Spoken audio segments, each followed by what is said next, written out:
So yun, good day mga ka-CR. Welcome back sa Clover TV.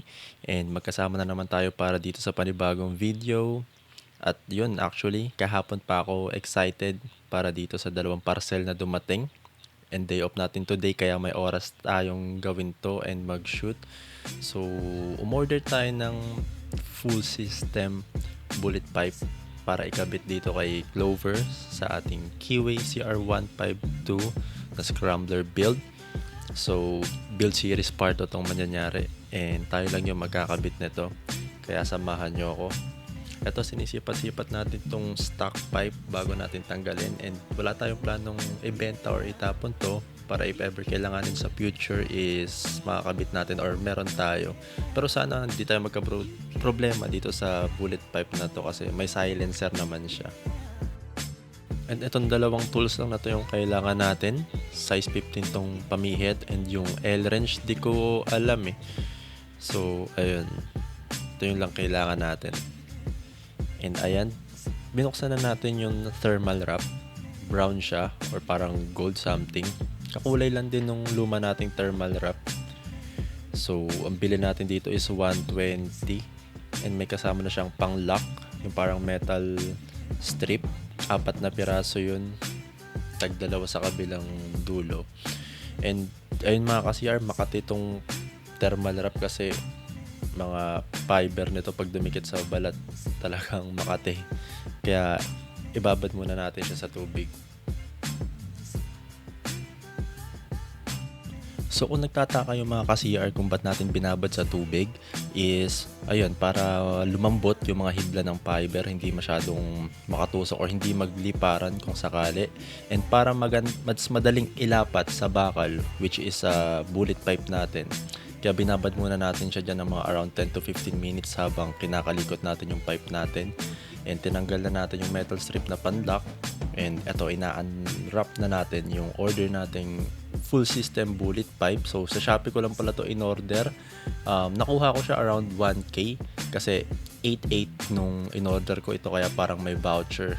Pero 1.2 ata yung original price na ito eh. Pero sobrang solid na ito and shout out sa in orderan ko kasi talagang sobrang balot. Kita nyo naman, naka plastic wrap siya sa pinaka pipe and after nun may karton. And sa labas ng karton na balot, may mga scotch tape or plastic wrap ulit.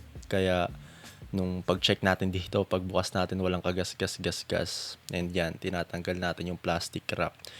So yung tornilyo sa stock pipe natin, yung dalawa, itabi nyo yun na kasi walang kasama yung in-order natin bullet pipe, which is tama lang naman kasi ang gagamitin talaga natin doon is yung sa luma nating pipe na tornilyo.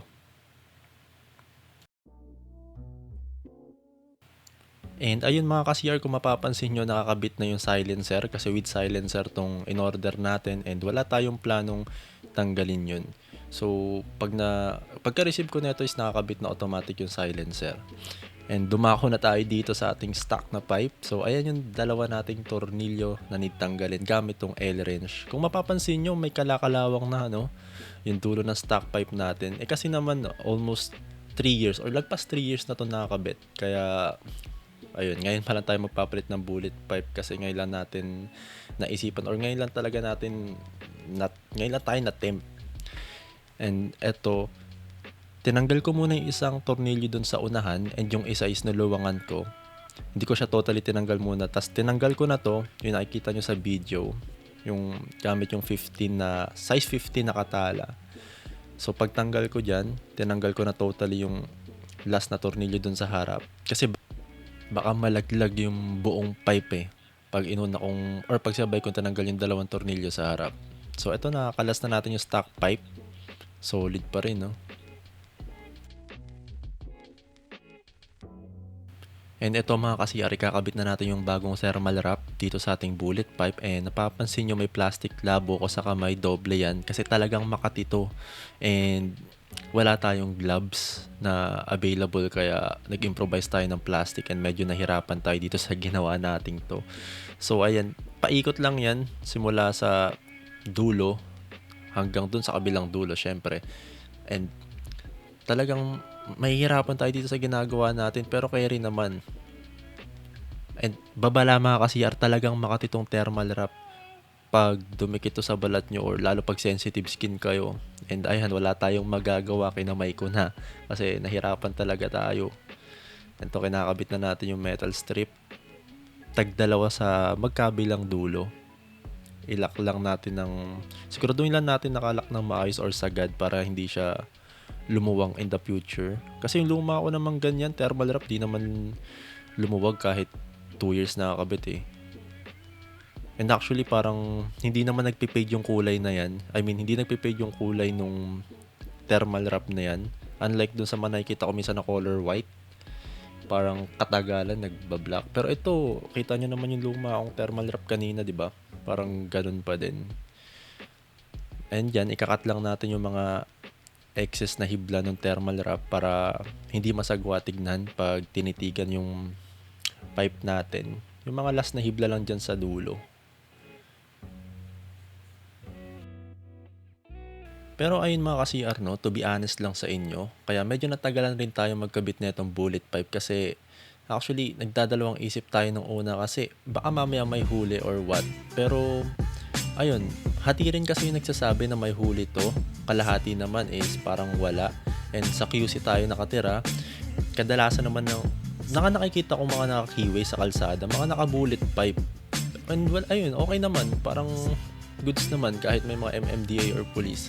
Kaya nag-decide na talaga tayong magkabit rin. And since papasok naman to yung decibel meter nito sa required na LTO, basta may silencer.